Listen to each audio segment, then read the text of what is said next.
Good morning, everybody. Welcome back to the Soul Channel. This episode is going to be about how adrenaline affects the body and what it can teach you about your body's limits or lack thereof. So, quick childhood story about adrenaline. We've heard stories in the past about women being able to lift up cars because their child was pinned underneath. And in extreme circumstances, your body's capable of extreme acts. Well, I'll give you one of mine. I'm around 12, 13 years old, growing up in Brooklyn, New York. If anybody knows anything about Brooklyn, New York, it's a rough place. Or it can be a rough place in certain sections, for sure.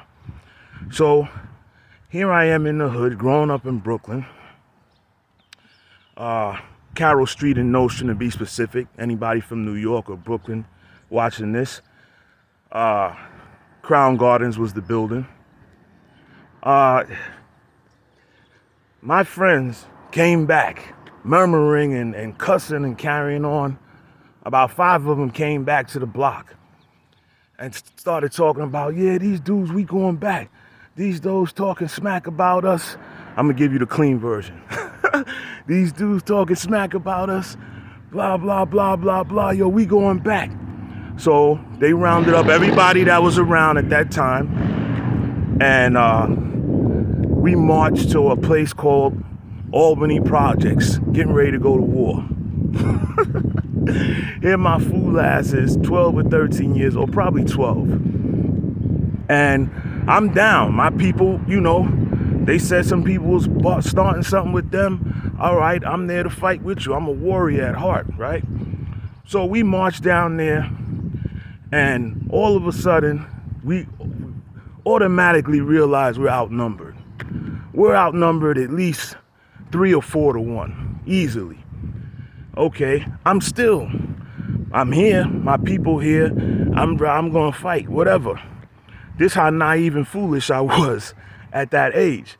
So anyway, one of our people sees another one of their people and recognizes them. They used to go to school together or something like that.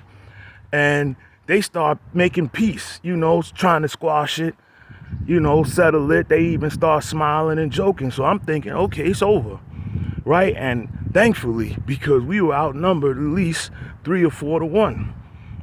And there were about 12 or 13 of us at the time. So they supposedly squash it. So we turn around and start walking back to our neighborhood because Albany Projects was not in our neighborhood. Okay, we start walking back. And anybody knows about Brooklyn. Brooklyn has some long blocks. Okay, and they seem even longer when you're a child.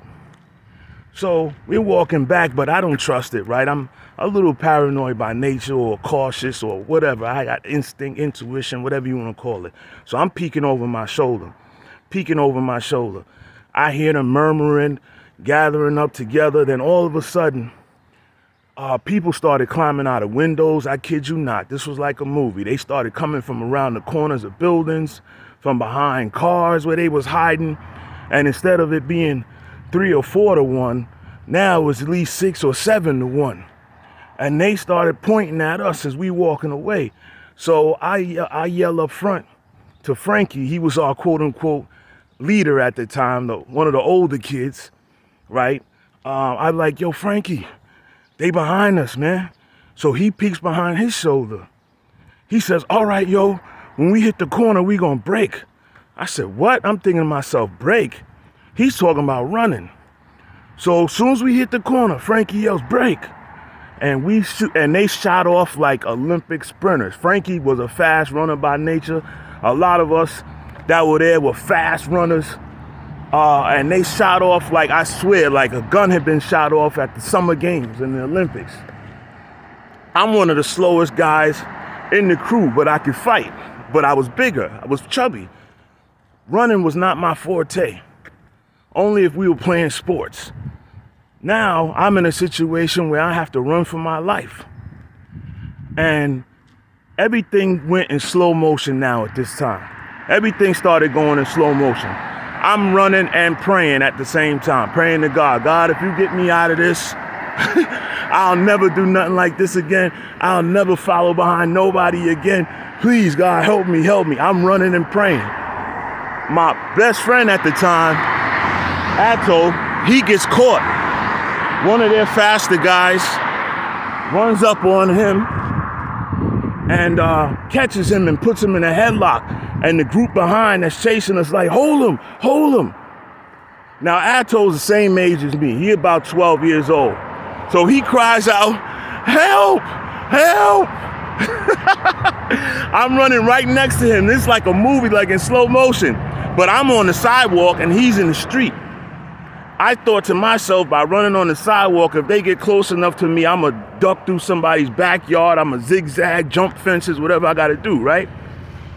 So in a second, he slips out of the headlock because he was afraid for his life. Because they said, hold him, snuff him. And at that time, snuff him meant punch him in the face. Hold him. And they had chains, bats, knives, and it was a whole bunch of them, at least 50 of them, it seemed like to me. So he got out of the headlock, and my man Atto, who was slower than me, shot off like a rocket when that adrenaline hit him. Shot off, I'd never forget it. Shot off like a rocket, like an Olympic sprinter. Next thing you know, guess who was the one behind, the last one? Me. So they said, get that one, get that one. So now I'm really praying, right? I'm like, God, help me. And sure enough, if that adrenaline didn't kick in, and it felt like my feet wasn't even hitting the ground. I was running so fast. All you could hear was the wind. That's all I heard in my ears was the wind. I kid you not. I didn't even feel my feet hitting the ground. It felt like some type of dream, like some angel was underneath my feet, like I had wings on my back. And it might have been some divine intervention. I believe it was. But I also know that adrenaline kicked in because I was afraid for my life. So adrenaline teaches us that the human body has limits, or that we haven't really even seen in normal life. Your body is capable of amazing things. You go in the gym and you feel like you can't bench press 200 pounds. Let you be afraid for your life. You would take that 200-pound barbell and throw it across the gym when that adrenaline kicks in. So it's just a video about what your body and mind is capable of under extreme duress. All right, this has been the Soul Channel. Thanks for watching. Peace.